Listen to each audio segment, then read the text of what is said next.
बिस्मिल्लाहिर्रहमानिर्रहीम। अस्सलामुअलैकुम। लर्निंग कुरान के प्यारे दोस्तों, हम उम्मीद करते हैं कि आप खैरियत से होंगे। हमारी दुआ है कि अल्लाह पाक आपको खैर आफियत से रखे, आमीन।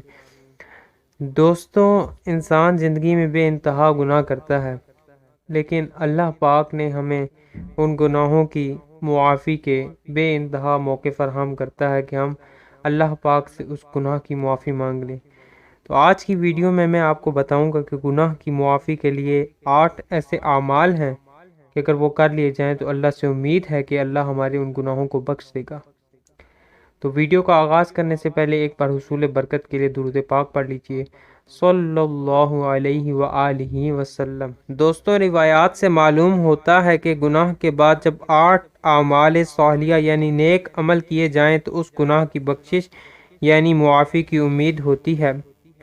इनमें से 4 आमाल का ताल्लुक दिल से है और 4 का ताल्लुक आज़ा से है।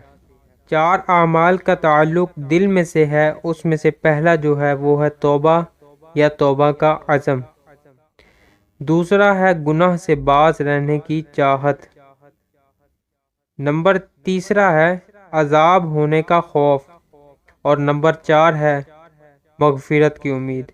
ये वो थे जिनका ताल्लुक हमारे दिल से है। अब जो 4 आमाल हैं उनका ताल्लुक हमारे आज़ा से है। उसमें से पहला है 2 रकात नमाज तौबा अदा करे। दूसरा 70 मरतबा इस्तिग़फ़ार करना और 100 मरतबा सुब्हानल्लाहिल अज़ीम व बिहम्दिही पढ़ना।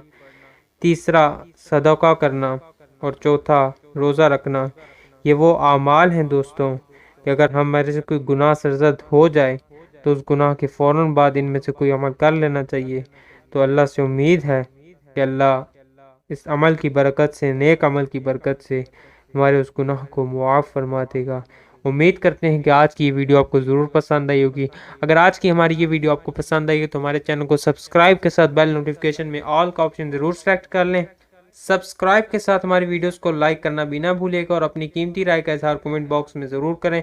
कमेंट्स में आप अपने सवालात भी हम तक पहुंचा सकते हैं। अल्लाह पाक आपको अपनी हिफ्ज़ व अमान में रखे, आमीन। अस्सलामु अलैकुम। अल्लाह हाफ़िज़।